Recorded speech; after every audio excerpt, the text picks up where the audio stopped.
Welcome to Indieformer. I'm Josh, and today we're taking a look at the top 5 indie games from February 2019. Let's take a look at some honourable mentions.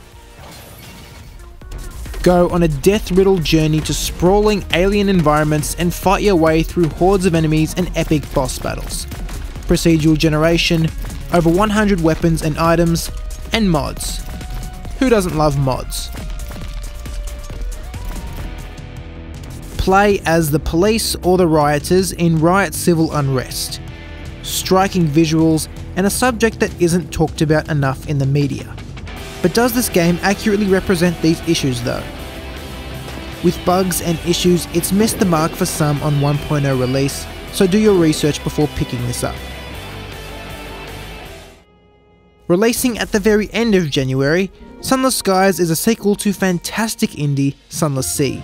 World building and atmosphere are all present like the previous, but one thing was removed: the ability to speed up your ship. Once you get comfortable with the world, this becomes a real issue and has a lot of players upset. Honestly though, it can be fixed in an update, so maybe it's worth wishlisting for the moment. A free game you can play now, it revolves around the idea of playing other people's adventures. Use one synth to make, play and share stories with others. The possibilities really are endless. It can't hurt to give this a go. We had the chance to play this at PAX Oz last year and we had a blast. A neon-soaked arena brawler, shoot, slash and punch your way to victory. Definitely worth it to pick up and play with a few friends. Now let's take a look at our top 5 from February.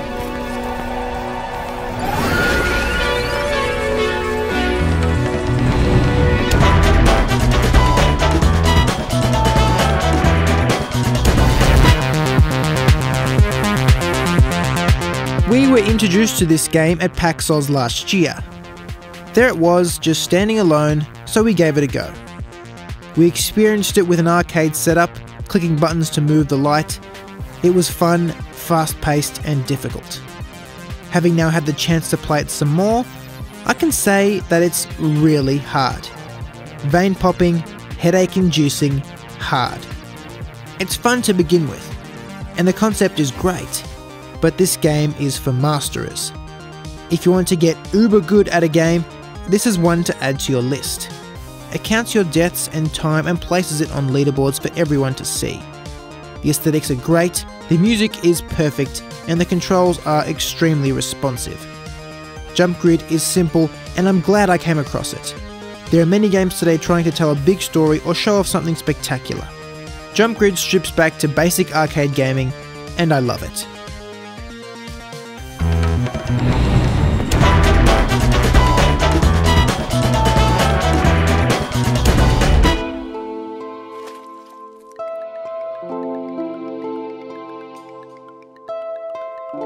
Guiding your hallowed boat to the world tree to get help for your brothers and sisters in this time of need.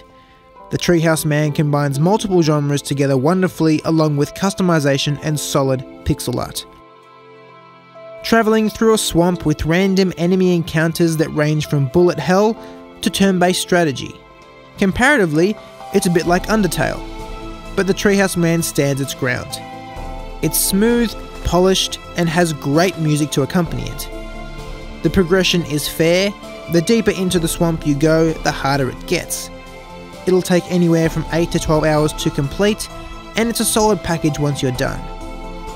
For $14.50, it's unique, challenging, and exciting. With room to play with your style, the Treehouse Man is solid and something to experience.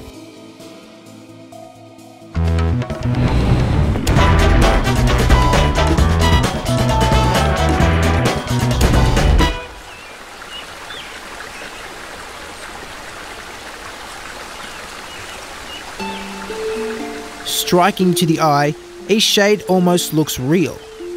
Hyper-realistic scenes that are just a wonder to look at. As a travelling painter, you explore the island of Eastshade to capture its beauty on canvas. This is a game to lose yourself in. It's one where you want to learn about the characters, the history, and just walk around exploring. Its soundtrack is amazing. It has true exploration, no quest markers telling you where to go, and no combat to worry about. It's an adventure game that many have called a miniature masterpiece. There are some lines of dialogue that may strike you a little wrong, but for the most part the voice acting is great. Eastshade isn't a game you need to finish quickly. Take your time, explore and learn. If you want high intensity and blood splatters, you are setting yourself up for disappointment with Eastshade. If you like what you see and what you've heard, you can grab this for 36 Australian dollars.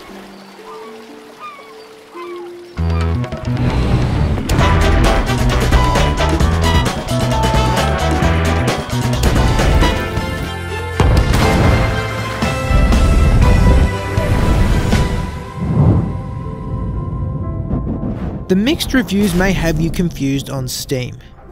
The graphics are fantastic, the little animations for literally everything are perfect, and the sandbox gameplay is limitless.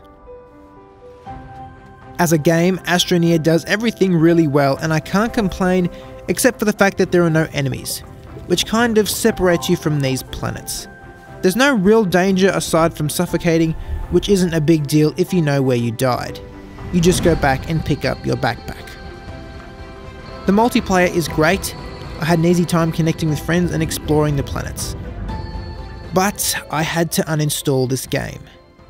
Not for the gameplay or experience, but the EULA. System Era, the developer, has stated in this agreement that this software may contain third-party software. Specifically, ad-serving software which collects some pretty interesting information like advertising conversion rates, purchase history and other similar information.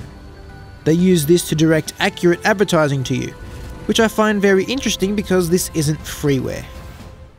They also collect logins and passwords, personal data, and disclosing certain personal data to third parties. Honestly, if it wasn't for the Steam reviews, I would have never known. I usually assume that the agreements are all good, but now I may need to have a read before I install games. This isn't something I like, nor is it something I support. It tarnishes what is a good game that you can lose yourself in. I've placed this at number 2 purely because it's a good game. I hope that System Era changes this agreement for the better.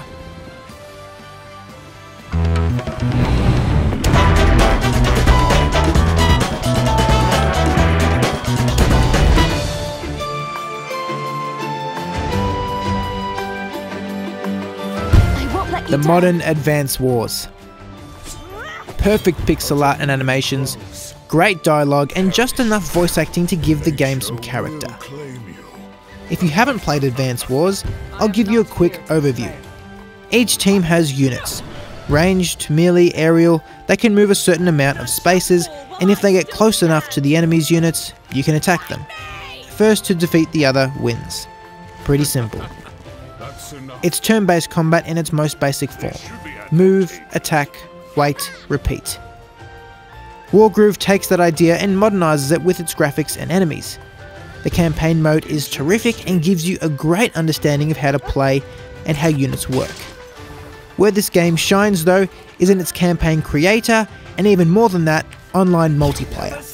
That was something I always wanted with Advance Wars, someone to play against. Rules customization, co-op, competitive, there's something for you here. The only issue I had was that it could be difficult playing as aggressively as you want. That's probably me wanting to have quicker games, but the AI is not stupid and knows what you're trying to do. Wargroove forces you to back up your units and disperse them. It forces you to think about where to go, because a wrong move and you could be done. Nevertheless, if you enjoyed Advance Wars, then this is a must play. Thanks for watching. I'll see you next time here on Indieformer.